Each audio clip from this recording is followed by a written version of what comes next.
Hello, Yogiraj sir. Yes yes, thank you madam. कोणाला काही question असेल तर विचारू शकतात. काही कसं Yes, काय करायचं yes, वगैरे. yes. All participants here, you can ask your questions in the chat box. Ma'am and sir may answer you. Ma'am किंवा सर तुम्हाला आन्सर देऊ शकतील. Yes, your Okay, questions are. Yes. Komal विचारते, how to avoid negative markings. So it is all depends upon like how deeply and how confidently you study. म्हणजे एखादा जर question येतोय तर तो तुम्हाला कन्फ्यूज कधी करेल जर तुम्ही त्याच्याबद्दल खूप वरच्या वरती रीड केलेलं असेल तर. जर तुम्ही त्याला व्यवस्थित डीपली रीड केलेलं असेल, त्याच्या मागचा कन्सेप्ट समजून घेतलेला असेल, तर तुम्हाला तो क्वेश्चन कन्फ्यूज नाही करणार. आणि जिथं कन्फ्युजन नाही होत, आन्सर तुम्हाला एक्झॅक्ट माहिती असतं, तिथं तुमची निगेटिव्ह मार्किंग येऊ शकत नाही. त्याच्यामुळे स्टडी करताना कधी पण बिहाइंड कन्सेप्ट समजून घ्या, हे असंच का होतंय. जर तुम्ही या गोष्टींवर लक्ष ठेवलं, हे असंच का होतंय, कन्सेप्ट समजून घेतला, तर तुमचं कन्फ्युजन नाही होणार आणि तुमची निगेटिव्ह मार्किंग ही तुम्हाला अडवता येईल.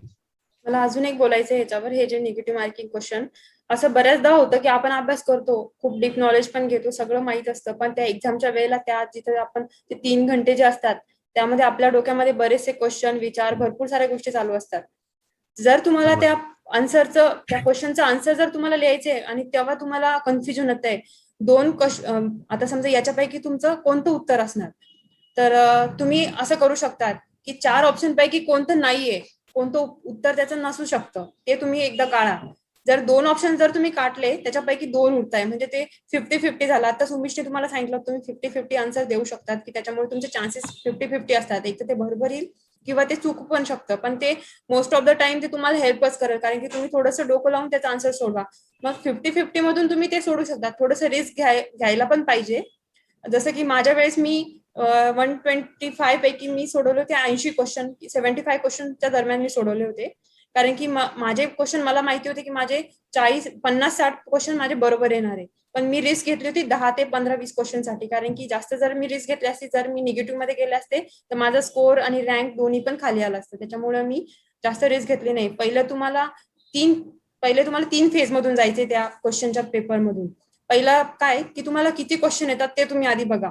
125 पैकी पहिला राऊंड पटापट काय करायचा, जे तुम्हाला एकदम परफेक्ट येत आहे, जे की तुमचं उत्तर त्याचं बरोबर आहे, ते तुम्ही सोडवा. त्याच्यानंतर सेकंड राऊंड कशाचा राहील, जे तुम्हाला 50-50 येत आहे, जे त्याला तुम्ही मार्क ॲज रीड करा, म्हणजे तुम्हाला सेकंड राऊंडला ते कळेल की हे मार्क ॲज रीड केलेलं आहे. नंतर सेकंड राऊंडला काय की 50-50 वाले, त्याच्यामध्ये तुम्हाला जेवढे येत आहे, जे की तुम्हाला 50-50 मधून परफेक्ट वाटतं की अरे हा याचं हे उत्तर असू शकतं, तर ते तुम्हाला ऑफकोर्स की तुम्हाला ते फायदा राहील. सपोज तुम्ही 10 क्वेश्चन 50-50 सॉल्व्ह करताय, त्याच्यापैकी तुमचे 4 चुकले आणि 6 बरोबर आले, म्हणजे किती मार्क झाले ते 6 24, 24-4 म्हणजे 20 मार्क तुम्हाला बेनिफिट होत आहे त्या रिस्क घेतल्यामुळं. असं पण तुम्हाला होऊ शकतं.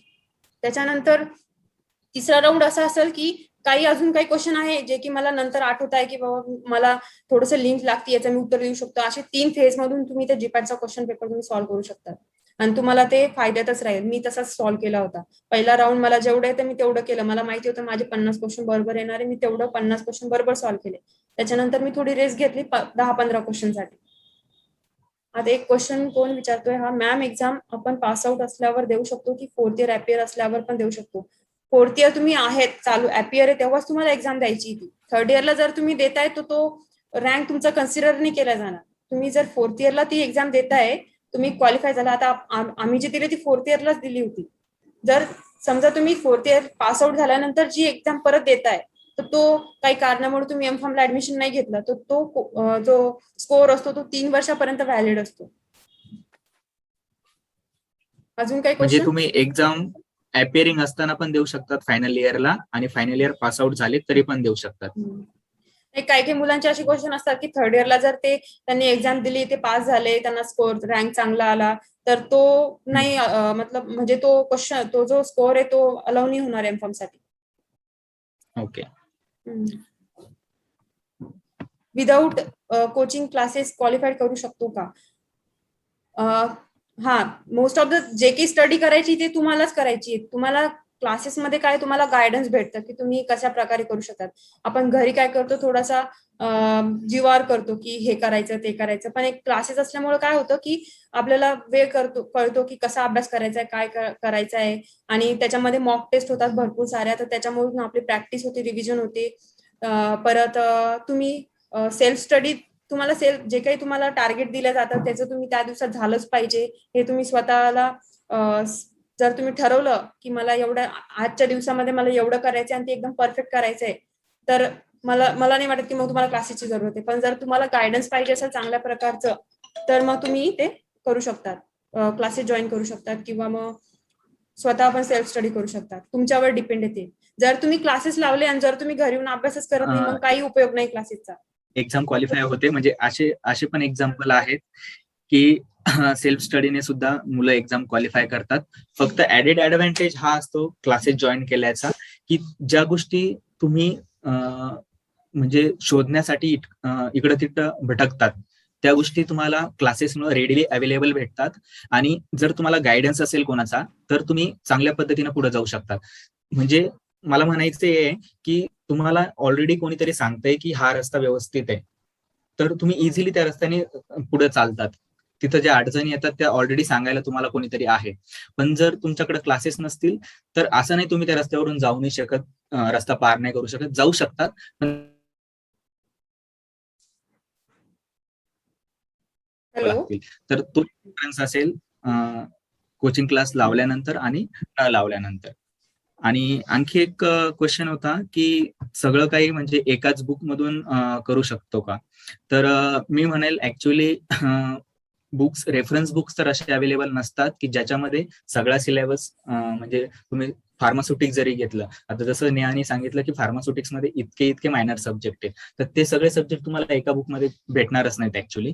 आणि तुम्ही एखाद्या पर्टिक्युलर डोसेज फॉर्म रिलेटेड फार्मास्युटिक जरी शिकायचं म्हटलं, तर असे काही सब्जेक्ट आहेत जसं की टॅबलेट कॅप्सूल, जे की तुम्ही लॅकमन सारख्या बुकमधून, जे की इंडस्ट्रियल फार्मसीचं बुक आहे, त्यातून रीड करायला पाहिजे. आणि काही सेमी सॉलिड वगैरे असले काही टॉपिक्स आहेत, तर त्याच्यासाठी नथानी सारखं एक बुक आहे, जे की व्यवस्थित त्याच्यामध्ये आणखी डिस्क्राईब केलंय लॅकमन पेक्षा सुद्धा. म्हणजे काही बुक्स असे असतात जे काही स्पेसिफिक टॉपिकवर डिटेल इन्फॉर्मेशन देतात. तर कोणता टॉपिक कोणत्या बुकमध्ये व्यवस्थित दिलेला आहे, तर ते बुक जर रेफर केलं, म्हणजे प्रत्येक सब्जेक्टसाठी जर तुम्ही मल्टिपल बुक्स रेफर केलेत की ज्याच्यामध्ये तो टॉपिक व्यवस्थित दिलेला आहे, तर ते कधी ऍडव्हान्टेजेस असतं. आणि मोस्टली असं भेटतच नाही की सगळे टॉपिक एकाच बुकमध्ये तुम्हाला अवेलेबल असतात. आणि अजून एक सांगायचंय मला की आता जो काही तुम्ही युनिव्हर्सिटीसाठी एक्झामचा अभ्यास करणार, तोच तुमचा 60% जीपॅटचा अभ्यास कव्हर करणार. तुमचं जे युनिव्हर्सिटीचे बुक तुम्ही थोरो नॉलेज घेणार, त्याचं पूर्ण डीप नॉलेज घेणार, तेच तुम्हाला जीपॅट मध्ये क्वेश्चन सॉल्व्ह करण्यासाठी युजफुल आहे. फक्त काय जीपॅट साठी एक्स्ट्रा प्रिपरेशन काय करावं लागतं की तुम्हाला एमसीक्यू सॉल्व्ह करावं लागतात, जे की तुम्हाला रेफरन्स बुक सांगितले मी, नजमा इनामदार वगैरे, ते घेऊन टाका तुम्ही. पियुष आहे, पियर्सन आहे, त्याच्यामध्ये हे बुकमध्ये शॉर्ट पॉइंट्स पण दिलेले, काय काय इम्पॉर्टंट आहे वगैरे. त्याच्यामध्ये एमसीक्यूज दिलेले भरपूर सारे, ते तुम्ही एमसीक्यू सॉल्व्ह करू शकतात. आता एक क्वेश्चन आलेला आहे की मॉक टेस्ट साठी आपण कोणत्या बुक कुठून सॉल्व्ह करू शकतो. त्या बुक्समध्ये भरपूर क्वेश्चन असतात, प्रिव्हियस क्वेश्चन पेपर असतात, त्याच्यामधून तुम्ही सॉल्व्ह करू शकतात. मॉक टेस्ट ह्या क्लासेस कंडक्ट करतात की आता समजा एक क्लासेस लावलेले आपण, तर ते 3 तासाच्या पिरियडमध्ये ह्या टाइमला म्हणजे आपल्याला ती प्रॅक्टिस होऊन जाते की ऑनलाईन एक्झाम कशी सॉल्व्ह करायची. म्हणजे नंतर ते जेव्हा आपण फायनल जीपॅट एक्झामला जातो तेव्हा आपल्याला म्हणजे डिफिकल्ट जात नाही की कसं काय वगैरे. आपल्याला एकदा जर प्रॅक्टिस झाली ऑनलाईन क्वेश्चन पेपर सॉल्व्ह करायची तर. आणि अजून एक क्वेश्चन आहे की difference between GPAT and GATE. Umesh चांगला आन्सर करू शकतो याचा. ओके, त्याच्या अगोदर मी हे सांगेल की मॉक टेस्ट साठी तुम्हाला काही ऑनलाईन प्लॅटफॉर्म पण अवेलेबल असतात की जे तुम्ही पेड करून तिथं मॉक टेस्ट घेऊ शकतात ऍप्समध्ये. तशा गोष्टी सुद्धा अवेलेबल आहेत. तर तुम्हाला त्याच्यासाठी पैसे पेड करायचे असेल तर करा. तुम्ही त्या गोष्टी कॉमन मध्ये सुद्धा करू शकतात. म्हणजे त्याच्यामध्ये खूप साऱ्या मॉक टेस्ट अवेलेबल असतात. तर 4-5 मुलं मिळून एक जरी पॅकेज विकत घेतलं तर 4-5 मुलं ते वापरू शकतात. फक्त ते चालेल एकाच्याच मोबाईलमध्ये, पण एकत्र बसून तुम्ही म्हणजे ज्या गोष्टी तुम्हाला खूप महाग जर वाटत असेल आणि वाटतंय की क्वालिटी भेटतंय थोडे पैसे देऊन, तर एकत्र घेऊन सुद्धा ती गोष्ट विकत घेऊन तुम्ही करू शकतात. म्हणजे काही ऍप्स वगैरे आहेत की ज्याच्यावर मॉक टेस्ट वगैरे अवेलेबल करून दिलेले असतात. इवन तुम्ही जिथं क्लासेस लावतायत ते क्लासेसवाले सुद्धा त्यांच्या स्वतःच्या मॉक टेस्ट घेतात. तर तिथूनही तुम्ही मॉक टेस्टची तयारी करू शकतात. आणि जीपॅट आणि गेटचा डिफरन्स जर सांगायचा झाला तर ऍक्च्युली त्याच्या नावामध्येच त्याचा डिफरन्स आहे की graduation pharmacy aptitude test and graduation aptitude test for engineering. So actually GPAT जी आहे ना ती मोस्टली फक्त फार्मसी वाल्यांसाठी आहे. म्हणजे जो बी फार्मसी बॅकग्राऊंडचा आहे तो फक्त जीपॅट देऊ शकतो. पण गेटची एक्झाम जी आहे तर ती वेगवेगळ्या स्ट्रीम्स मध्ये होते. जसं की मेकॅनिकल इंजिनिअरिंग असेल, सिव्हिल इंजिनिअरिंग असेल, असे खूप सारे वेगवेगळे गेटमध्ये सेशन्स आहेत. तर तो कोणता मुलगा कोणतं सेशन अटेंड करू शकतो हे त्याच्या बॅचलरच्या क्वालिफिकेशनवर डिपेंड करेल. म्हणजे एखादा मेकॅनिकल इंजिनिअरिंगचा असेल तर तो फक्त मेकॅनिकल इंजिनिअरिंगचं जे गेट आहे तोच देऊ शकेल. आणि तसं आपल्यासाठी लाईफ सायन्सेस हा सेशन आहे की ज्यांचं बी फार्म आहे ते लाईफ सायन्सेस मधून गेट देऊ शकतात. किंवा काही एक मेडिकल इंजिनिअरिंगचं पण हे असतंय गेट सेशन. तर आमचे काही मास्टर्सचे मुलं होते की नायपर अहमदाबादला त्यावेळेस मेडिकल डिव्हायसेस म्हणून कोर्स होता. तर ते मेडिकल डिव्हायसेस कोर्सवाले जे मुलं होते तर त्यांनी ते गेट दिलेलं आहे की ज्याच्यामध्ये त्यांचा मेडिकल इंजिनिअरिंगचा सब्जेक्ट असेल. तर ज्यावेळेस तुम्ही गेट बद्दल ऑनलाईन इन्फॉर्मेशन कलेक्ट कराल त्यावेळेस तुम्हाला ते कोणते कोणते त्याच्यामध्ये सब्जेक्ट्स आहेत, म्हणजे कोणते कोणते डिफरंट डिपार्टमेंट्स आहेत आणि कोणत्या याला अप्लाय करण्यासाठी किंवा कोणती एक्झाम देण्यासाठी तुम्हाला काय इलिजिबिलिटी क्रायटेरिया आहे ते तुम्हाला तिथं बघायला मिळेल. तसं आपल्यासाठी हे रिकमेंडेड आहे फार्मसी बॅकग्राऊंडसाठी की आपण लाईफ सायन्सेस मधून गेट द्यायची. आणि लाईफ सायन्सेस मधून जर तुम्ही गेट देत असाल तर तुम्हाला ऍक्च्युली त्याच्यामध्ये लाईफ सायन्सेस मध्ये सुद्धा वेगवेगळे सब्जेक्ट असतात. त्याच्यामध्ये 2 सब्जेक्ट असे असतात की जे कंपल्सरी असतात आणि ते 2 सब्जेक्ट सगळ्या बाकीच्या स्ट्रीमला सुद्धा कॉमन असतात. म्हणजे लाईफ सायन्स मध्ये की पहिलं असतं ऍप्टिट्यूड. आणि ऍप्टिट्यूड हे तर सगळ्यांचंच कॉमन असतं. म्हणजे अदर सेशन जरी असलं तरी सगळ्यांचं ऍप्टिट्यूड सेमच असतं. ते 15 मार्क्ससाठी असतं. त्याच्यामध्ये 10 क्वेश्चन असतात. 5 क्वेश्चन 1-1 मार्क्ससाठी आणि 10 क्वेश्चन 5 क्वेश्चन 1-1 मार्क्ससाठी आणि 10 क्वेश्चन 2-2 मार्क्ससाठी असं 10 क्वेश्चन असतात. 5 क्वेश्चन 1-1 मार्कचे आणि 5 क्वेश्चन 2-2 मार्कचे. म्हणजे असे टोटल 5 आणि 10 15 मार्कचा 10 क्वेश्चन असतात ऍप्टिट्यूड मध्ये. आणि त्याच्यानंतर परत आणखी एक टॉपिक असतो तो असतो केमिस्ट्री. आणि केमिस्ट्री तुम्हाला त्याच्यामध्ये तीच विचारली जाते की ज्या केमिस्ट्रीचा तुम्ही आता इथं स्टडी करताय, म्हणजे ऑर्गॅनिक केमिस्ट्री किंवा 12th पर्यंतचं केमिस्ट्री असतं तुमचं किंवा MSc BSc केमिस्ट्री वाल्यांचं वगैरे जे काही केमिस्ट्री असतं. आणि हा गेटचा पण सिलेबस तुम्हाला गेटच्या वेबसाईटवर भेटतो. गेटची वेबसाईट म्हणजे प्रत्येक इयरला वेगवेगळं IIT हे गेट कंडक्ट करतं. म्हणजे जेवढे पण IITs इंडियामध्ये अवेलेबल आहेत त्यातले आता लास्ट इयर मी पण गेट दिले तर IIT खडगपूरनी गेट कंडक्ट केलेली आता प्रिव्हियस गेट 2022. सो त्यांच्या वेबसाईटवर तुम्हाला गेटचा सिलेबस भेटेल. तर जनरल ऍप्टिट्यूड मध्ये तर काही विचारू शकतात आणि ते त्याच्यामध्ये काही टॉपिक्स असतात तर त्याच्या रिलेटेड तुम्हाला जनरल ऍप्टिट्यूडची प्रॅक्टिस करावं लागते. इव्हन नाही जरी केली तरी ते म्हणजे ऍप्टिट्यूड इतकं सोपं असतं की करू शकता तुम्ही विदाऊट प्रॅक्टिस. पण प्रॅक्टिस केलेली कधी पण चांगली, म्हणजे त्या टाईपचे क्वेश्चन तुम्ही सॉल्व्ह करू शकता. आणि त्यानंतर त्यामध्ये जे केमिस्ट्री असतं त्या केमिस्ट्रीचे तुम्हाला पूर्ण त्यांनी सिलेबस दिलेला आहे की केमिस्ट्री मधून काय विचारले जातं गेटमध्ये. आणि त्याच्यानंतर 5 टॉपिक असतात जे की ऑप्शनल असतात. आणि त्या 5 टॉपिक मधून कोणतेही 2 टॉपिक तुम्हाला सिलेक्ट करावं लागतात, म्हणजे सब्जेक्ट तुम्हाला सिलेक्ट करावं लागतं.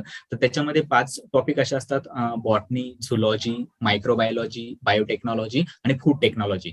तर या 5 मधून तुम्हाला 2 जे सब्जेक्ट आहेत ते म्हणजे मायक्रोबायोलॉजी आणि बायोटेक्नॉलॉजी. हे 2 असे सब्जेक्ट आहेत की जे तुम्हाला ऑलरेडी बी फार्म मध्ये होतात. मायक्रोबायोलॉजी पण तुमचं कव्हर होत आहे बी फार्म मध्ये आणि बायोटेक्नॉलॉजी पण कव्हर होत आहे. तर हे 2 सब्जेक्ट आहेत जे की तुम्ही ऑलरेडी तुम्हाला माहिती आहेत आणि त्याचं प्रिपरेशन करू शकतात.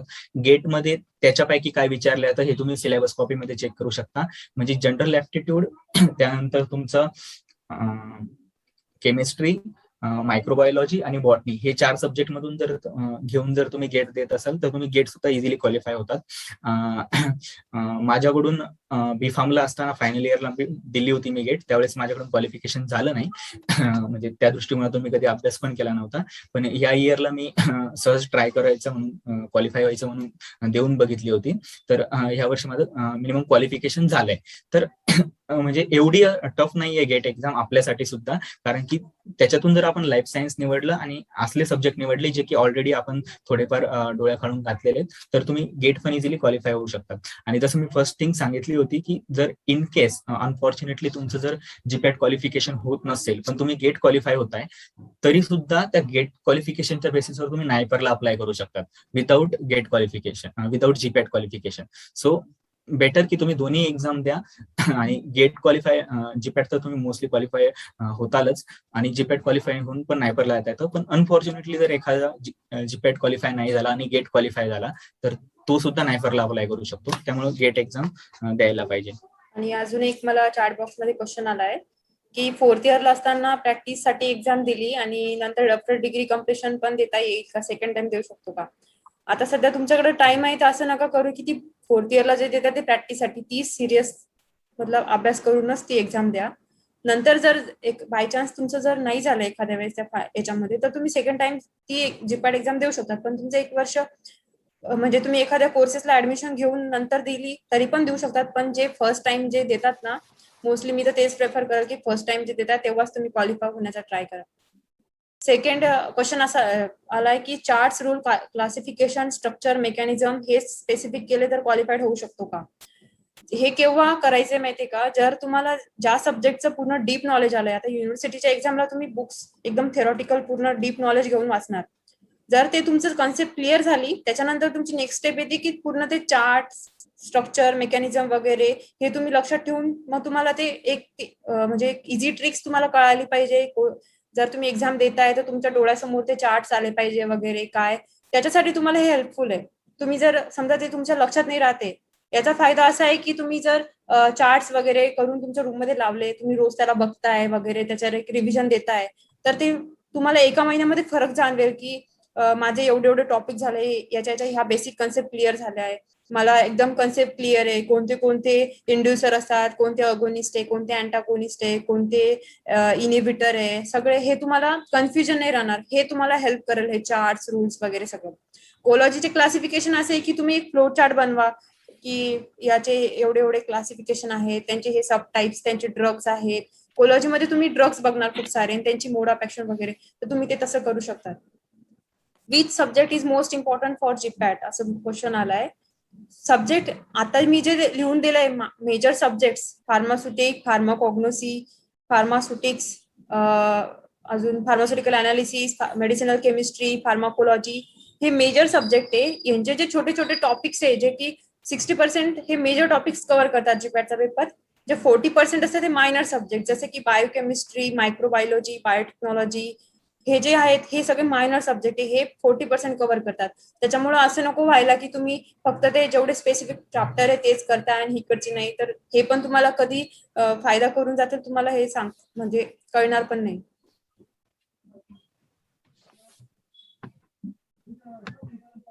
म्हणजे almost all subjects are important. It is not like, जसं मी पहिल्यांदा तुम्हाला म्हटलो की सगळे सब्जेक्ट इम्पॉर्टंट आहेत, पण काही असे मेजर सब्जेक्ट आहेत की ज्याला व्हेटेज जास्त आहे, तर त्यामुळे ते सब्जेक्ट तर तुम्हाला क्वालिफिकेशन करण्यासाठी मस्ट आहेत. पण ऍडिशनली जर तुम्ही मायनर सब्जेक्ट पण करतायत तर तुमचा रँक चांगल्यात चांगला येईल. तर तुम्हाला क्वालिफिकेशन पाहिजे की चांगल्यात चांगला रँक पाहिजे हे तुमचं डिसिजन आहे. तर त्याच्यासाठी तुम्ही चांगला रँक पाहिजे असेल तर तुम्हाला दोन्ही गोष्टी कराव्या लागतील. आणि आय गेस आणखी एक क्वेश्चन आहे की जीपॅट क्वालिफाईड नंतर MBA करता येईल का? सो नॉट शुअर फक्त जीपॅट क्वालिफिकेशन नंतर MBA करता येईल का, मला पण त्याची म्हणजे 100% ऍश्युरिटी नाहीये. पण जेवढं मी ऐकलंय की जर तुम्हाला MBA करायचं असेल तर त्यांची एक स्पेशल CET असते MBA वाल्यांसाठी. पण जीपॅट केल्याच्या नंतर तुम्ही नायपर क्वालिफाय होतात आणि जीपॅट आणि नायपर क्वालिफाय झाल्याच्या नंतर जर तुम्ही नायपरचा जो काही एक्झामिनेशन साठी ज्यावेळेस अप्लाय करतात, फॉर्म भरतात, तर त्यावेळेस जर तुम्ही त्याच्यामध्ये 3 ऑप्शन असतात की फक्त M.Pharm साठी अप्लाय करताय, फक्त MBA साठी अप्लाय करतायत आणि M.Pharm प्लस MBA अप्लाय करतायत, तर त्या केसमध्ये तुमचा जीपॅटचा फायदा नायपरला तिथं इलिजिबिलिटी मिळवण्यासाठी, नायपर MBA ला इलिजिबिलिटी मिळवण्यासाठी नक्कीच होऊ शकतो. पण फक्त जीपॅट क्वालिफाय असेल तर MBA करता येईल का, that I not sure, because MBA साठी सुद्धा स्पेशल एंट्रन्स असते. तर मे बी ते मॅट असते आय गेस त्यांच्यासाठी, तर ती क्वालिफाय करावं लागत असेल MBA साठी, बट नॉट शुअर. अजून एक क्वेश्चन आलाय की नेट बद्दल माहिती पाहिजे. नेटची एक्झाम तर मी दिलेली नाही, त्याच्यामुळे मला त्याचं डीप नॉलेज नाहीये, ती एक्झाम कशी आहे काय. त्याच्यामुळे तुम्ही तरी ते गुगल करावं, माझं तरी हे म्हणणं आहे. मी मोस्टली जीपॅट आणि गेट दिलेली होती.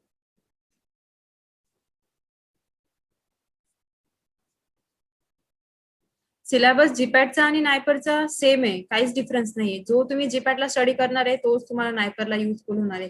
फक्त कॉम्पिटिशन कुठे आहे, जीपॅट मध्ये तुम्हाला 125 क्वेश्चन असतात, 3 घंट्याचा वेळ असतो, 500 मार्कचा क्वेश्चन असतो. जीपॅट मध्ये तुम्हाला स्कोअर रँक दोन्ही कळतात. पण नायपर मध्ये कसं असतं, वेळ एकदम कमी असतो, वेळ असतो 3 तासाचा, पण क्वेश्चन असतात 2 घंटे, 200 क्वेश्चन असतात.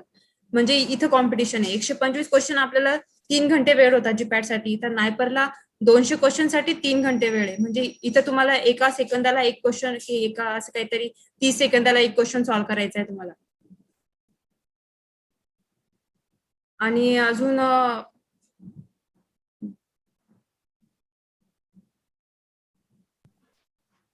हा राईट, कारण की तसं जीपॅट आणि नायपर मध्ये सिलेबसचं जर म्हटलं तर फारसा काही डिफरन्स नाहीये. फक्त जी काही क्वेश्चन त्याच सिलेबस मधून जे काही विचारण्याची पद्धती ती फक्त चेंज आहे. म्हणजे जीपॅट मध्ये subject based question, knowledge based, concept based question असतात की ज्याला तुम्ही विचार करून सुद्धा आन्सर करू शकतात. आणि नायपर मध्ये जे क्वेश्चन आहे ते स्ट्रेट फॉरवर्ड असतात, म्हणजे त्याचा आन्सर काय आहे हे तुम्हाला एक्झॅक्ट माहितीच असलं पाहिजे. तर तो जो काही डिफरन्स आहे, तर तो डिफरन्स तुम्हाला ज्यावेळेस तुम्ही जीपॅटचे प्रिव्हियस इयर क्वेश्चन्स आणि नायपरचे प्रिव्हियस इयर क्वेश्चन्स ज्यावेळेस कम्पेअर करतात त्यावेळेस तुम्हाला तो जाणवेल. आणि हे तुम्हाला नजमा इनामदार बुक मध्ये सगळे प्रिव्हियस इयर क्वेश्चन भेटून जातील की जीपॅट मधले प्रिव्हियस इयर क्वेश्चन्स आणि नायपर मधले, तर तिथं तुम्ही कम्पेअर करू शकतात. पण सिलेबस ऑलमोस्ट सेम आहे. जीपॅट साठी NTA ऑफिशियली सिलेबस देत आहे, पण नायपर साठी असला काही ऑफिशियल सिलेबस नाहीये, पण तो ऑलमोस्ट तोच असतो जो की जीपॅट साठी असतो. ऍडिशनली काही क्वेश्चन्स असतात जनरल नॉलेजचे किंवा करंट अफेअर्सचे, जे नायपर मध्ये थोडेसे विचारले जातात. क्वेश्चन आला आहे की M.Pharm साठी मोस्ट व्हॅल्युएबल सब्जेक्ट कोणता आहे, मीन्स कोणत्या सब्जेक्ट मध्ये M.Pharm केलं पाहिजे. असं मी नाही सांग, म्हणजे मोस्टली तर सगळेजण जीपॅट क्वालिफाय झाल्यावर, नायपर क्वालिफाय झाल्यावर सगळ्यांना असं वाटतं की मला सुटिक्स भेटावं, अनालिसिस भेटावं, मला मेडिसिनल केमिस्ट्री भेटावं. प्रत्येकाची चॉईस असते वेगवेगळी, कोणाचा इंटरेस्ट कशात आहे. जसं की आता उमेशनी सुटिक्स घेतलाय, त्याचा रँक चांगला होता नायपरचा, त्याचा रँक होता 195, त्याच्यामुळे त्याला सुटिक्स भेटला. आता हे जे मोस्टली नायपर, मोहाली, हैदराबाद वगैरे इथे जे सुटिक्स वगैरे असतात, सुटिक्स अनालिसिस, हे टॉप 200 मध्ये संपून जातात. त्याच्यामुळे नंतर जे जे सीट उरतात मग मेडिसिनल केमिस्ट्री रँक येतो वगैरे. कोणाला इंटरेस्ट असेल मेडिसिनल केमिस्ट्रीमध्ये तर ते कोणी ती फील्ड घेऊ शकतात. कोणाला, आता मला इंटरेस्ट होता बायोटेक्नॉलॉजीमध्ये, तर मी बायोटेक्नॉलॉजीची ब्रँच घेतली. मला अहमदाबादमध्येच करायचं होतं, अहमदाबादचे बायोटेक्नॉलॉजी चांगलं होतं म्हणून, इथूची लॅब वगैरे सगळं बायोटेक्नॉलॉजी, सुटिक्स वगैरे चांगली होती म्हणून हे मी इथं घेतलं. म्हणजे तुमची चॉईस आहे, तुम्हाला ज्याच्यात इंटरेस्ट आहे तुम्ही त्या सब्जेक्टमध्ये M.Pharm करू शकता. राईट, म्हणजे या सगळ्या गोष्टी म्हणजे ठरवण्यासाठी, म्हणजे कोणता सब्जेक्ट तुम्हाला घ्यायचा आहे याच्यावर प्रत्येकाचे इंडिव्हिज्युअल पॅरामीटर्स असतात, बऱ्याचशा गोष्टी असतात की त्या डिपेंड करतात. म्हणजे पहिली गोष्ट तर ही डिपेंड करते की तुमचा रँक काय. जर तुमचा रँक खूप चांगला असेल तर तुम्हाला वाटेल तो सब्जेक्ट, वाटेल त्या इन्स्टिट्यूटमध्ये तुम्ही घेऊ शकता. त्यामुळे फर्स्ट हे ट्राय करा की तुमचा रँक चांगला आणा. जर तुमचा रँक चांगला असेल तर तुम्हाला जो सब्जेक्ट पाहिजे तो सब्जेक्ट भेटू शकतो. आणि गरजेचं नाहीये की रँक ऑल इंडिया रँक 1 आहे तर त्यांनी सुटिक्स आणि अनालिसिस नायपर मोहालीच घेतलं पाहिजे. ते डिपेंड करेल की त्याचा एरिया ऑफ इंटरेस्ट काय. आणि परत आणखी काही गोष्टी डिपेंड करतात की काहींना खूप म्हणजे असं दूर जायचं नसतं, त्यांना जवळच राहायचं असतं, तर मग त्यावेळेस ते लोकेशन पण प्रेफर करतात. आणि काहींना असं असतंय की आता नायपर मध्ये जर कम्पॅरिझन करायचं झालं तर नायपर मोहाली टॉपचं इन्स्टिट्यूट आहे, नंतर मग नायपर अहमदाबाद, हैदराबाद वगैरे इन्स्टिट्यूट येतात, लास्टला हाजीपूर वगैरे.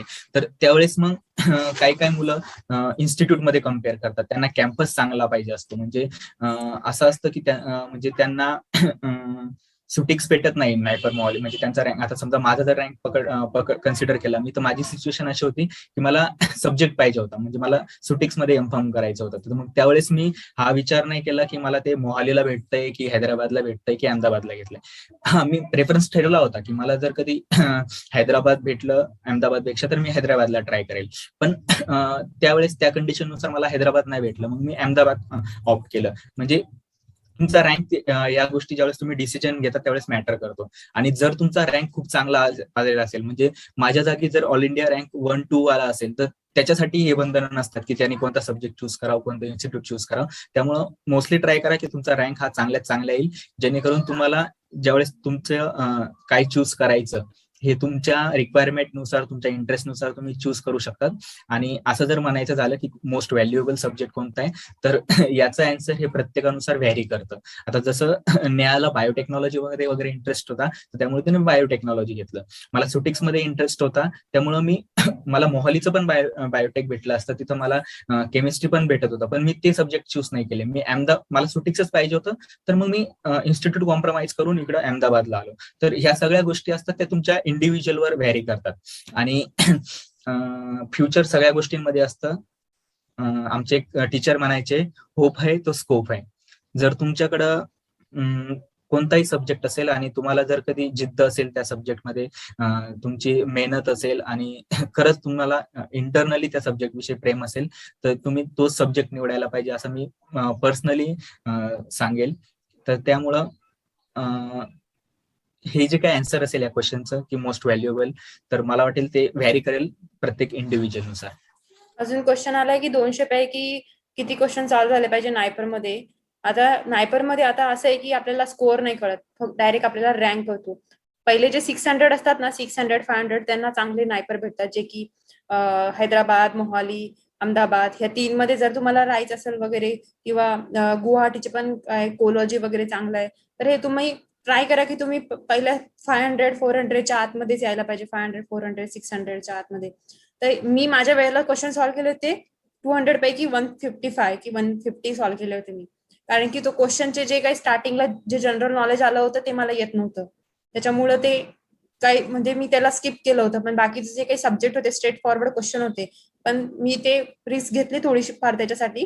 200 पैकी 150 केले, कारण की जसं मी जीपॅटला 3 राऊंड मध्ये केलं होतं ते नायपरला मी नाही करू शकत, कारण की नायपरला वेळ खूप कमी असतो. आपल्याला जे काही त्या क्वेश्चनला आपण आता बघतोय तोच शेवटचा आहे, त्याच्यानंतर नेक्स्ट क्वेश्चनला गेल्यावर आपण त्या मागच्या क्वेश्चनवर परत नाही जाऊ शकत, म्हणजे ते वेळच भेटत नाही आपल्याला.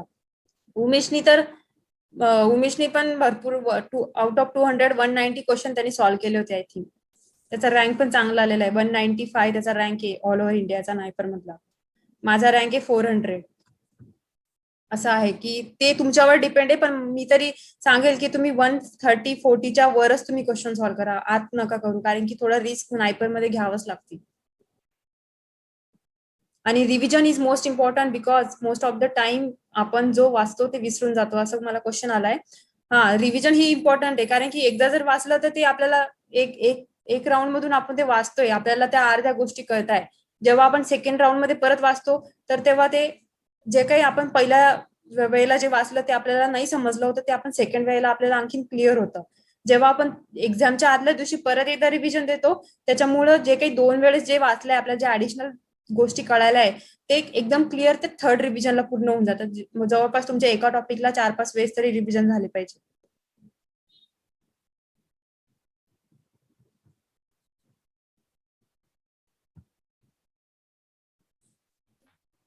अजून काही? मी त्या गोष्टीवर आणखी बोलेल की किती क्वेश्चन अटेम्प्ट करायला पाहिजे. आता जसं नेहाने सांगितलं की मी मॅक्झिमम क्वेश्चन नायपर मध्ये अटेम्प्ट केले होते, कारण त्याच्या मागे रिझन असं होतं की जीपॅट मध्ये मला थोडं म्हणजे असं झालेलं होतं की नको रिस्क घ्यायला, तर त्यामुळे मी जीपॅट मध्ये खूप कमी क्वेश्चन्स अटेम्प्ट केले होते. आणि ऍज कम्पेअर टू माझे काही फ्रेंड्स होते की ज्यांनी जीपॅट मध्ये माझ्यापेक्षा जास्त क्वेश्चन्स अटेम्प्ट केले होते. तर त्यावेळेस म्हणजे माझं जे काही ऑब्झर्वेशन होतं ते मी तुमच्याशी फक्त शेअर करतो की ज्या मुलांनी जास्त क्वेश्चन्स अटेम्प्ट केले होते, प्रोव्हाइडेड अॅक्युरसी पण होती त्यांची, तर त्या मुलांचा रँक चांगला आलेला होता जीपॅट मध्ये. आणि ज्यांनी म्हणजे मी पण कमी क्वेश्चन अटेम्प्ट केले होते, तर माझा रँक म्हणजे 714 पर्यंत गेला होता. तर त्यावेळेस म्हणजे मला असं वाटलं की आणखी मी पण थोडीशी रिस्क घेतली असती तर माझा रँक आणखी चांगला आला असता. कारण की ज्यावेळेस मी जीपॅट देण्या अगोदर प्रिपेअर करायचो तर त्यावेळेस मी मॉक टेस्ट मध्ये रिस्क घेऊन बघायचो की जर मी 50-50 क्वेश्चन्सला रिस्क घेतली तर माझी अॅक्युरेसी चांगली आणि माझा स्कोर वाढतो. पण जीपॅट मध्ये ते एक प्रेशर होतं की नाही, याचा जर कधी आता आजच्या पेपरमध्ये जर कधी याचा निगेटिव्ह इम्पॅक्ट झाला तर माझा स्कोर जो आहे तो डाऊन पण जाऊ शकतो. आणि जर इन केस जर क्वालिफिकेशनच नाही झालं या गोष्टीमुळे तर 12,400 जे मिळायचे ते पण मिळणार नाही. त्यामुळे ते एक प्रेशर होतं जीपॅटच्या एक्झामच्या वेळेस. त्यामुळे मी जीपॅटला ते सॉल्व्ह नाही केले मॅक्झिमम क्वेश्चन. मी म्हणजे ऑप्टिमम क्वेश्चन सॉल्व्ह करून तेवढ्यावरच थांबलो. पण ज्यावेळेस मी नायपरची एक्झाम दिली त्यावेळेस डोक्यात हे होतं की हा आता जीपॅट क्वालिफिकेशन झालंय म्हणजे मिनिमम 12,400 तर भेटणार आहे आपण कुठेही इन्फॉर्म केलं तर. पण मग आता जर कधी आणि ज्यावेळेस मी जीपॅटचे नायपरचे क्वेश्चन सॉल्व्ह करत होतो तर त्यावेळेस असं होत होतं की स्टार्टिंग ज्यावेळेस केली मी तर त्यावेळेस असं वाटायचं की यार म्हणजे येत नाहीये मला. म्हणजे बरेचसे स्टार्टिंगचे क्वेश्चन असे आले होते स्टार्टिंगलाच की जे मला येत नव्हते. तर त्यावेळेस मग माझ्या डोक्यात असा विचार आला की मी डबल, तर नायपरमध्ये टाइम नाही भेटत तुम्ही डबल रिव्हिजन मारायला, जसं जीपॅट मध्ये टाइम भेटतो पूर्ण क्वेश्चन पेपर एकदा परत रिवाइज करायला, तसं नायपरमध्ये म्हणजे अबाउट टू इम्पॉसिबल, तुम्हाला टाइम नाही भेटत. 200 क्वेश्चन सॉल्व्ह करायचे असतात 180 मिनिटात, वेळ भेटत नाही तेवढा डबल रिव्हिजन करायला. तर त्यामुळे मी त्यावेळेस थोडं असं डिसिजन घेतलं की जर मी क्वेश्चन सॉल्व्ह करू शकत नाही, म्हणजे माझ्या स्टार्टिंगच्या क्वेश्चनला तसं झालं होतं की मला क्वेश्चन सॉल्व्ह करता येत नव्हते नायपरमध्ये, तर त्यावेळेस मी असं डिसिजन घेतलं की इथून पुढं मला जे वाटतं की या क्वेश्चनचं आन्सर हे असायला पाहिजे ते मी बऱ्याचशा क्वेश्चन मध्ये देईल. आणि जर मला माहिती की याचा आन्सर मला काहीच माहित नाही तर तसे क्वेश्चन फक्त मी स्किप करेल. तर ते मी चालू करायला केलं आणि एक अबाउट 20% पेपर सॉल्व्ह झाल्याच्या नंतर मग थोडेसे असे क्वेश्चन यायला लागले की जिथं मला म्हणजे येत होतं आणि माझा कॉन्फिडन्स तिथं वाढत गेला. आणि त्याच्यामुळं मग मी नायपरला ठरवलं एक्झाम देताना की मी इथं रिस्क घेईल आणि कारण की 12,400 तर आता आपल्या जीपॅटच्या बेसिसवर भेटणारच आहेत, पण इथं रिस्क घेईल की इथं आपला रँक चांगला आणण्यासाठी मॅक्झिमम क्वेश्चन सॉल्व्ह करेल. तर म्हणजे हे सगळं तुमचे इंडिव्हिज्युअल डिसिजन आहेत की तुम्ही मॅक्झिमम क्वेश्चन सॉल्व्ह करायला किती करायला पाहिजे आणि किती रिस्क घ्यायला पाहिजे. आणि हे डिपेंड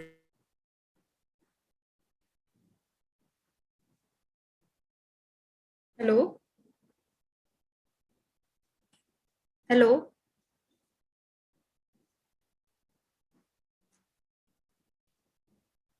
क्वेश्चन सॉल्व्ह करेल तितकं रिस्क घेईल तितकं माझा बेनिफिट होईल. आणि त्याच्यामुळे मी मॅक्झिमम क्वेश्चन नायपरमध्ये सॉल्व्ह केले होते आणि म्हणजे रिझल्ट असा आला की मॅक्झिमम क्वेश्चन सॉल्व्ह केल्यामुळे रँक चांगला येऊन गेला. ते एक माझा पर्सनल एक्सपिरियन्स आहे. त्या पर्टिक्युलरली किती क्वेश्चन अटेम्प्ट करायला पाहिजे हे जास्त त्यांनीच ठरवायला पाहिजे. ऍक्च्युली असं आहे की जर तुम्ही ऑप्टिमिस्टिक असाल तर तुम्ही कारण की नायपरवाल्यांचं हे असं आहे की जीपॅट मध्ये जसं तुम्हाला कळतं की जीपॅट मध्ये इतके मार्क्स पडल्याच्या नंतर क्वालिफाय होतं, तसं नायपरवाले हे कधीच डिस्क्लोज करत नाही की किती मार्क्सचा कट ऑफ आहे. नायपरवाले तुम्हाला फक्त रँक देतात की ऑल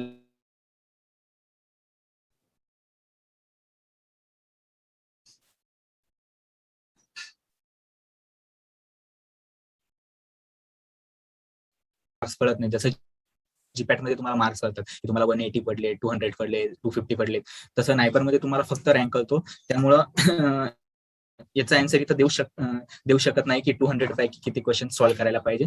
पण मी पर्सनली माझा एक्सपिरियन्स आहे की मॅक्झिमम क्वेश्चन सॉल्व्ह केले तर चांगला रँक येण्याचे चान्सेस आहेत. But accuracy and confidence should be there. अजून एक क्वेश्चन आला आहे की नायपरला निगेटिव्ह मार्किंग असते का? हो असते नायपरला negative marking. Yes, negative marking are there in both the cases. 0.25. अजून कोणाला काही क्वेश्चन आहे का? आणखी एक क्वेश्चन आहे ना, फार्म डी साठी जीपॅटचं काय इम्पॉर्टन्स आहे? तर ऍक्च्युली फार्म डी जेवढं मला माहिती आहे तर ज्यावेळेस आपण बी फार्मला जसं ऍडमिशन घेतो तसंच डायरेक्टली फार्म डी साठी पण ऍडमिशन घेता येतं. म्हणजे बी फार्म झाल्याच्या नंतर फार्म डी करतो अशीतली केस नाहीये, म्हणजे ऍज पर माय अंडरस्टँडिंग.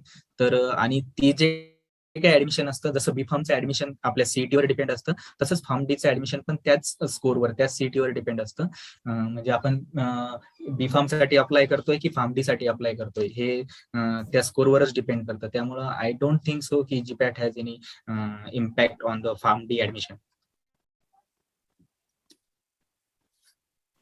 म्हणून अजून कोणाला काही क्वेश्चन आहेत? आणखी एक क्वेश्चन आहे ना की टॉप 8 इन्स्टिट्यूट्स मध्ये ओके, म्हणजे नायपर्स बद्दल सांगायचंय 7 आहेत ते. तर त्याच्यामध्ये ऍडमिशन घेण्यासाठी फक्त क्वालिफाईड पाहिजे की रँक इम्पॉर्टंट आहे? फक्त क्वालिफाय ऍक्च्युली त्यांच्याकडं नायपरमध्ये क्वालिफिकेशन हा क्रायटेरियाच नाहीये. जसं जीपॅट मध्ये असं असतं की इतके मार्क्स पडले तर तुम्ही क्वालिफाय होतात, तसं नायपरचं नसतं. नायपरमध्ये सरळ रँक येतात, म्हणजे जेवढ्या मुलांनी एक्झाम दिली तेवढ्या सगळ्यांचं रँक फर्स्ट पासून तर लास्ट पर्यंत रँक्स येतात. त्याच्यामध्ये कट ऑफ मार्क्स किंवा कट ऑफ रँक्स वगैरे असं काही नसतं. मी आणि तर जसं ज्याचा रँक मी तर आणि जसं सांगाल की त्याचा ते रँक सगळ्यांनी 500च्या आतमध्येच रँक घ्यावं. हा, आणि तो रँक जर 500च्या आत असेल तर बरोबर की तुम्हाला चांगल्यात चांगलं इन्स्टिट्यूट विथ चांगला सब्जेक्ट भेटेल. जर तुमचे 500च्या आतमध्ये जर रँक येत असेल ऑल इंडिया रँक, तर तुम्हाला सब्जेक्टही चांगला भेटतो आणि त्यानंतर इन्स्टिट्यूट पण चांगलं भेटतं. म्हणजे जे 7 इन्स्टिट्यूट आहेत त्याच्यामध्ये पण काही इन्स्टिट्यूट आहेत जे की टॉप आहेत, काही आहेत मिडल लेवलला आहेत आणि काही आहेत जे की बॉटमला आहेत. तर त्याच्यामध्ये पण सब्जेक्टनुसार प्रत्येक नायपर वेगवेगळ्या स्टेजवर आहे. तर त्याच्यासाठी जर तुमचा अंडर 500 रँक असेल नायपरचा, तर well and good, you can opt for good subject with good institution. पण 100च्या आत जर असेल तर आणखी चांगलं, म्हणजे जितका तुमचा रँक चांगला तितकं तुम्हाला चांगलं इन्स्टिट्यूट विथ चांगला सब्जेक्ट भेटू शकतं. अजून एक क्वेश्चन आलाय मला पर्सनली. 500च्या आत रँक साठी किती क्वेश्चन सॉल्व्ह करावे लागतात? आता 500च्या रँक आत येण्यासाठी असं काही नाहीये, ते तुमच्या डिपेंड आहे किती मार्क्स, म्हणजे तुम्ही बरोबर किती सॉल्व्ह करताय. माझा रँक होता 400, मी क्वेश्चन सॉल्व्ह केले होते 155 असे क्वेश्चन मी सॉल्व्ह केले होते. आणि जर पण त्याच्यामध्ये माझे बरोबर जे येण्याचे चान्सेस होते ते भरपूर होते, म्हणून मग ते मी 500च्या आत आले. ते तुमचं डिपेंड आहे, तुमच्या कन्सेप्ट किती क्लिअर आहे, तुम्ही क्वेश्चन कसे सॉल्व्ह करता त्याच्यावर ते डिपेंड आहे. आणि इन जनरल जर बोलायचं असेल तर अबाउट 140च्या वरतीच तरी क्वेश्चन सॉल्व्ह करायला पाहिजे नायपरमध्ये, तर म्हणजे चान्सेस हो. आहे की रँक 500च्या आधी. जर इन जनरल सांगायचं झालं तर, पण तिथं खूप सारे पॅरामीटर्स आहेत, जसं की तुमची अॅक्युरसी किती आहे वगैरे, या सगळ्या गोष्टी मॅटर करतील. पण 140च्या वरच सॉल्व्ह करा, मी तर म्हणते. हा, पण काही मुलं असे पण असतील ज्यांनी 110 सॉल्व्ह केले पण त्यांचे 90% क्वेश्चन्स बरोबर आहेत, त्यांचा रँक 200च्या आत पण येऊ शकतो. या सगळ्या गोष्टी मॅटर करतात. ते आहे. म्हणून तुम्ही जो काही युनिव्हर्सिटीचा आता सध्या अभ्यास करायला तुमच्याकडे वेळ आहे, पण हे ऑनलाईन एक्झाम नाही व्हायला पाहिजे, हे थेअरी एक्झाम तुमची ऑफलाईन व्हायला पाहिजे, तेव्हा तुम्ही सिरियस अभ्यास करणार वगैरे. आता हे लास्ट टाइम, आता हे ऑनलाईन आहे बहुतेक, नंतर तर तुम्हाला ऑफलाईन होईल तेव्हा डीप त्याचा अभ्यास करा. आजपासून मी तर म्हणेल की आजपासूनच तुम्ही स्टार्ट करा, प्लॅन बनवा, कसा अभ्यास करायचा, काय करायचा, कोणत्या दिवशी काय झालं पाहिजे, किती झालं पाहिजे, हे तुम्ही मॅनेजमेंट करू शकता, टाइम मॅनेजमेंट वगैरे. तर ते तुम्ही करा. आणि नंतर फायनल इयरला गेल्यावर जे काही रेफरन्स बुक आहे वगैरे ते तुम्ही, जसं की गर्ग गुप्ता, हे तुम्ही फायनल इयरला रीड करू शकतात. नजमा इनामदार आहे, त्याच्यामध्ये तुम्ही प्रिव्हियस क्वेश्चन पेपर आहे वगैरे हे तुम्ही सॉल्व्ह करू शकतात. हे तुम्ही थर्ड इयरला आता सध्या तुम्ही थर्ड इयरचे असणार, तर तुम्ही थर्ड इयर आजपासून तर तुम्ही स्टार्ट करायलाच पाहिजे. सेकंड इयर वाल्यांनी जे काही तुमचे जे सब्जेक्ट आहे त्याचं चांगलं नॉलेज घ्या. त्याचे एमसीक्यू असतात, गुगलवर पण भरपूर सारे एमसीक्यू असतात. गुगलवर टाकले तुम्हाला एमसीक्यू, रोजचे तुम्ही त्या टॉपिक, जर एखादा टॉपिक वाचला आणि त्याच दिवशी तुम्ही जर त्याचे एमसीक्यू सॉल्व्ह केले तर ते नक्कीच तुम्हाला उपयोगी पडेल. आणि ज्या दिवशी जे कॉलेजचे सर मॅडम जे काही तुम्हाला शिकवताय त्याच दिवशी तुम्ही घरी आल्यावर त्याला एक रिव्हिजन झाले पाहिजे, तेव्हा ते तुम्हाला फायद्याचं राहील. नंतर काय होतं, जे फार्मसीचा सिलेबस खूप मोठा असल्यामुळं पटापट ते शिकवल्यामुळं काय होतं, एक कठीण लोड होतो मग आपल्यावर. मग कसा अभ्यास करावा, काय करावं ते कळत नाही, टेन्शन येतं. मग जीपॅटचा अभ्यास करू की युनिव्हर्सिटी एक्झामचा अभ्यास करू. परत फायनल इयरला असताना तुम्हाला प्रोजेक्ट पण असतो, तो प्रोजेक्ट करावा लागतो. त्याच्यामुळे तुम्ही आतापासूनच स्टार्ट करा, माझं असं म्हणणं आहे. आणखी एक क्वेश्चन आहे की जीपॅट क्वालिफिकेशन साठी किती मार्क्स पाहिजे? ऍक्च्युली आपण स्टार्टिंगला एक स्लाइड दाखवली होती, त्यामध्ये मी एक कॅल्क्युलेशन सांगितलं होतं. तर त्या स्लाइड नुसार म्हणजे प्रिव्हियस इयरचा काही समजा सिनेरिओ बघितला तर 200 मार्क्स जर असतील ओपन कॅटेगरीसाठी तर इझिली क्वालिफिकेशन पॉसिबल आहे. म्हणजे आता ते इयर टू इयर आणि मुलांना कसा पेपर गेलाय, एक्झाम किती टफ लेवलला निघाली, या सगळ्या गोष्टी मॅटर करतील. पण 180 to 200च्या आसपास ओपनचा रँक लागू शकतो. आता आमच्या वेळेस होतं, ओपनचा रँक होता 140, आणि ओबीसीचा होता काही 117 120 असा काहीतरी रँक होता ओबीसीचा. Right. त्याच्यानंतर 2019 ची आमची बॅच होती. 2020 ला काय झालं, तो रँक गेला 163 ओपनचा रँक लागला आणि ओबीसीचा रँक लागला 145. नंतर आता जे लास्ट इयरची एक्झाम झाली त्याचा रँक गेला 186 की 180चा समथिंग काहीतरी आणि ओबीसीचा रँक गेला 160. त्याच्यामुळे असं धरून चालला की आता ह्या वर्षी जो रँक राहणार आहे तो 200 किंवा 210 जाईल ओपनचा आणि ओबीसीचा 180 किंवा 190 येईल. आता तुम्ही थर्ड इयरला म्हणजे तुम्ही नेक्स्ट इयर देणार तर तो रँक अजून 10 मार्कांनी 20 मार्कांनी वाढू शकतो कारण की दिवसेंदिवस कॉम्पिटिशन वाढतीये, स्टुडंट्स वाढताय वगैरे. तर आणि दिवसेंदिवस परत मुलं आणखी हुशार होत जात आहेत. हा ते पण आता हे ऑनलाईन मुळे काय होतंय की लक्ष दिलं जात नाही, पण त्या सब्जेक्टचा डीप अभ्यास नाही होते. तुम्हाला काय युनिव्हर्सिटी एक्झामला एमसीक्यू क्वेश्चन असतात त्याच्यामुळं ते भरपूर सारे म्हणजे कन्सेप्ट क्लिअर होत नाही. त्याच्यामुळं की माझं असं म्हणणं आहे की या एक्झाम थेरी झाल्या कधी तर तुम्ही तो अभ्यास पण तुम्ही डीप करणार वगैरे आणि कन्सेप्ट क्लिअर होत जाणार. अजून काही क्वेश्चन आहेत का?